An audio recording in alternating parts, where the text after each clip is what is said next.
The wine glass clinked against my plate as my sister Jessica dramatically gestured across our parents' mahogany dining table. I mean, can you believe it? $2 million for my dream wedding.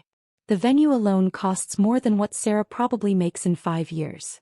I took a small sip of my water, letting the ice cubes clink softly against the glass. After 10 years of these family dinners, I'd learned that silence was sometimes the best response. But Jessica wasn't done. Speaking of which, she turned to me, her diamond engagement ring catching the light from Mom's expensive chandelier.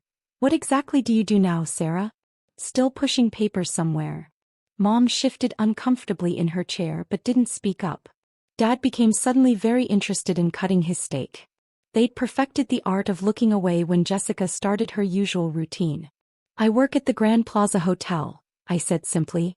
Jessica's perfectly shaped eyebrows shot up, her red lips curling into a smirk. Oh my God, you're a secretary there? That's actually perfect. She laughed, looking around the table for support. I mean, at least when I have my wedding there, you can get us some employee discount or something. I froze mid-bite. Your wedding is at the Grand Plaza? Of course it is, Jessica rolled her eyes. James proposed at their rooftop restaurant. It's only fitting we have the wedding there too. They're the most exclusive venue in the city. But I guess you wouldn't know that, being just admin and all. Our mother finally attempted to intervene. Jessica, honey, maybe we could talk about something else? Why? I'm just saying what everyone's thinking. Jessica waved her hand dismissively. Sarah's always been the practical one. Some people are meant for bigger things and others, she gestured vaguely in my direction, well, they're meant to support those bigger things. I thought about the contracts sitting on my desk, the meetings I'd led that morning, the team of lawyers who reported to me. I thought about the fact that just yesterday, I'd approved a 7-figure renovation project for the exact ballroom where Jessica wanted to have her perfect wedding. But I stayed quiet. Not because I was ashamed, but because sometimes the best moments come from perfect timing. Have you signed the contract yet? I asked, keeping my voice neutral. James is handling all that boring paperwork stuff, Jessica said, checking her reflection in her phone camera. He's meeting with their legal team next week. I just pick everything I want and he makes it happen. That's how it works when you marry someone successful. I nodded slowly, thinking about the preliminary contract that had arrived on my desk this morning. James Parker, CEO of some tech startup, requesting our premium wedding package. The same James who hadn't bothered to check who actually ran the legal department at the Grand Plaza Hotel Group. You know, Jessica continued, warming to her favorite topic herself, maybe I could put in a good word for you with the management there. Get you moved up from reception or wherever you're sitting. It must be so depressing watching other people live their dreams while you just file things. Dad cleared his throat. Jessica, that's enough. What? I'm being nice. She protested. It's not my fault Sarah never had any ambition. Remember when she quit her law firm job? All that education wasted just to be a secretary. The truth was I had quit that soul-crushing corporate law job 5 years ago. But not to become a secretary. I'd been headhunted by the Grand Plaza Hotel Group to revamp their entire legal department. In 3 years I'd been promoted to legal director, overseeing all contracts, acquisitions and legal operations for their entire chain of luxury properties. My salary was probably triple what Jessica's fiancé made, but I'd never felt the need to announce it. Success, real success, doesn't need an audience. Well, I said, standing up and gathering my things, this has been lovely, but I have an early meeting tomorrow. Oh right, Jessica snickered. Got to get those copying machines warmed up early. I smiled, thinking about the meeting I actually had scheduled, reviewing her wedding contract with our events team. Something like that. As I walked to my car, my phone buzzed. It was an email from James's assistant, confirming their appointment for contract signing next week. I typed a quick response, signing it with my full title. Sarah Mitchell, Legal Director, Grand Plaza Hotel Group. 3 days. In 3 days, Jessica would walk into my office, expecting to find some junior lawyer with her contract. Instead, she'd find me, the person who could make or break her dream wedding with a single signature. Sometimes the best revenge isn't telling people who you are. It's letting them figure it out for themselves. I started my car, thinking about the look that would cross Jessica's face when she realized that her just admin sister was actually the one person standing between her and her perfect $2 million wedding. This was going to be interesting. The morning of the contract signing dawned crisp and clear. I sat in my corner office on the 32nd floor of the Grand Plaza, watching the sunrise paint the city skyline in shades of gold. My assistant, Thomas, knocked softly before entering. "Ms. Mitchell, your 9 a.m. appointment is here early. Mr. Parker and—" He paused, checking his tablet.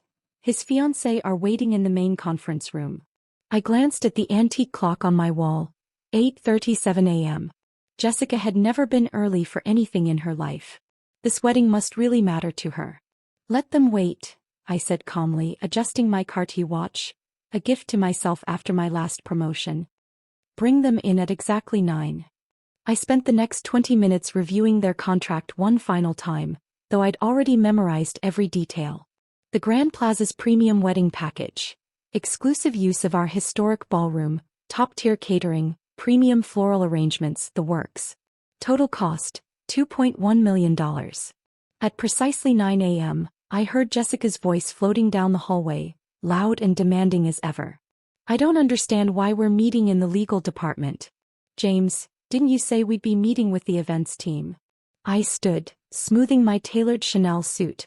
Another reminder of how far I'd come from the just admin Jessica thought I was.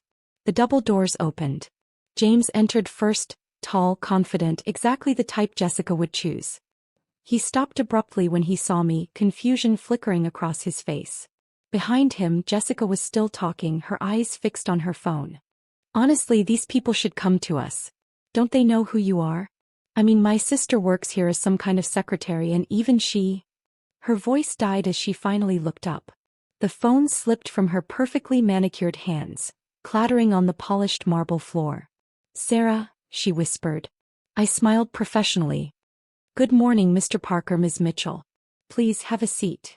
Jessica's face went through a remarkable series of expressions: confusion, disbelief, horror, and finally, a dawning realization that made her designer lipstick-covered lips tremble. I don't understand," she stammered. "This is the legal director's office." "Yes," I replied simply, gesturing to the nameplate on my desk. "It is." James, to his credit, recovered quickly. "Sarah Mitchell?" He extended his hand. "I had no idea you were Jessica's sister. Your reputation in the hospitality industry is impressive." Jessica's head snapped toward him. "What do you mean, her reputation?" James looked uncomfortable. "Sarah Mitchell is one of the youngest legal directors in the luxury hotel industry. She's transformed the Grand Plaza's legal operations. They've acquired 3 new properties under her leadership." He turned to me. I should have made the connection with the last name.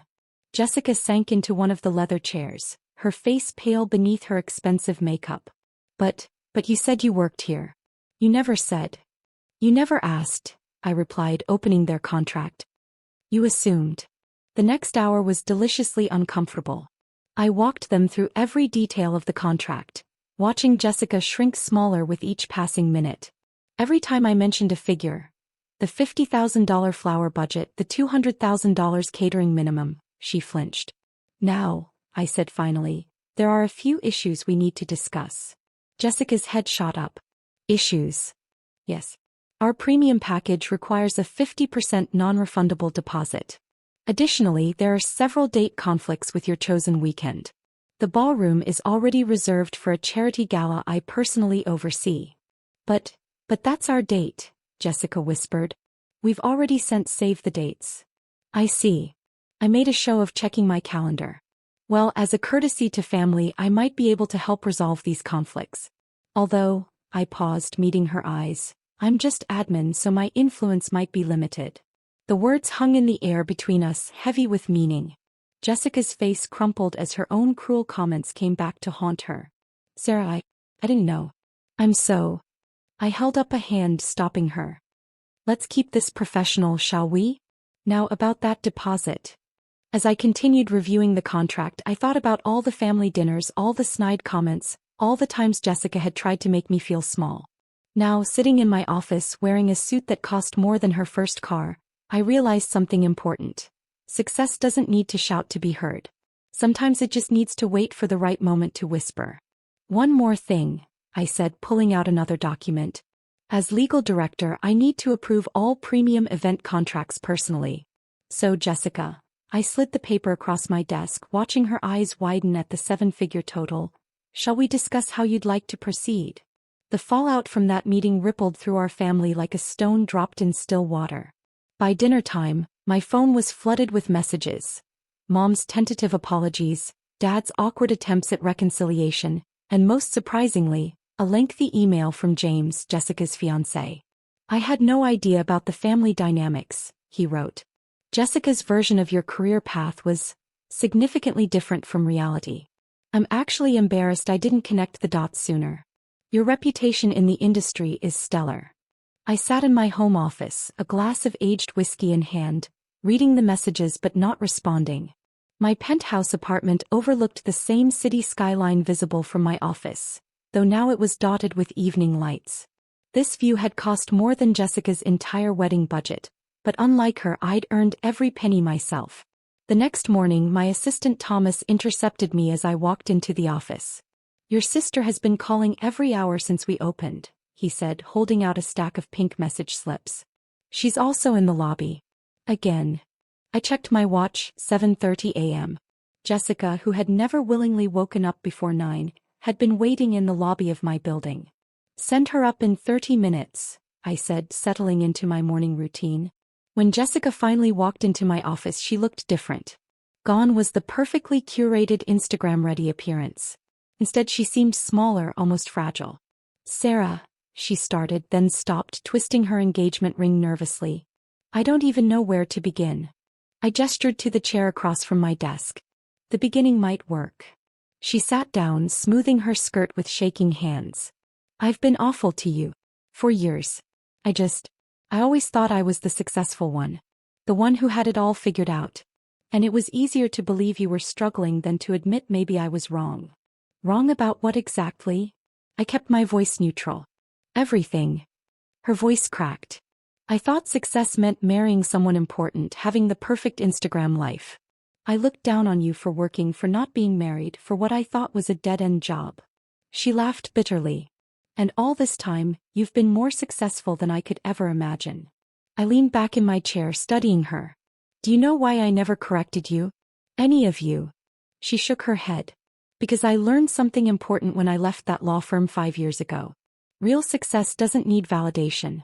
I didn't need to prove anything to anyone but myself. But I was so cruel, she whispered. All those comments about being just admin, about copying machines. Yes, you were, I agreed. And now you're sitting in my office, needing my approval for your dream wedding. Life has an interesting way of teaching lessons, doesn't it? Jessica's eyes filled with tears. Are you going to deny our contract? I pulled out the folder containing her wedding documents. Contrary to what you might think, I'm a professional. I don't mix personal feelings with business decisions. I opened the contract. However, there are some things we need to discuss. For the next hour we talked, really talked, for the first time in years. I explained the actual terms of the contract, the responsibilities and obligations, the reality of planning a multi-million-dollar event. She listened, really listened, without interrupting or dismissing my expertise. There's one more thing, I said finally, pulling out a separate document. The charity gala scheduled for your preferred date? It's for a foundation supporting women in corporate leadership. As the chair of the foundation's board, I could potentially move some things around. Her head snapped up. You do that? After everything? On one condition, I said, meeting her eyes. You join the foundation's mentorship program. Spend 6 months learning what it really means to build a career, to earn respect rather than expect it. But I don't have a career, she stammered. I've never really worked. Exactly. I handed her the foundation's brochure. Maybe it's time to change that. To my surprise, she took the brochure with trembling hands and actually started reading it. Would you be my mentor? She asked quietly. No, I said firmly. You need to learn from someone who isn't family. But I'll be watching your progress. As she left my office that day, something had shifted between us. Not forgiveness exactly, but understanding. She had finally seen me, not as her struggling sister, not as someone to mock, but as the woman I'd become while she wasn't looking.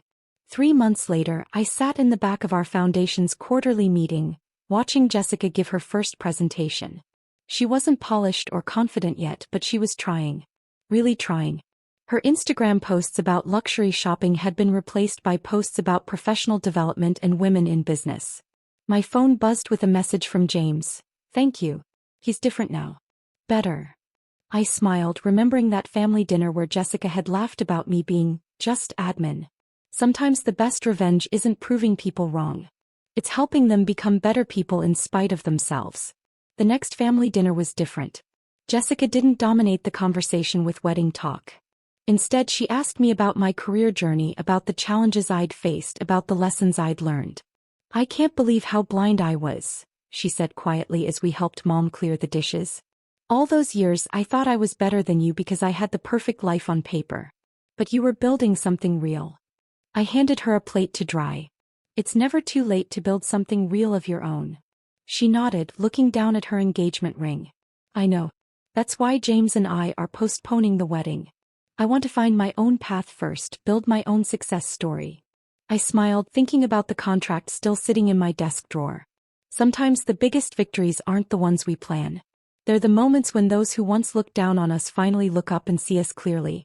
And sometimes, just sometimes, they become better people because of it.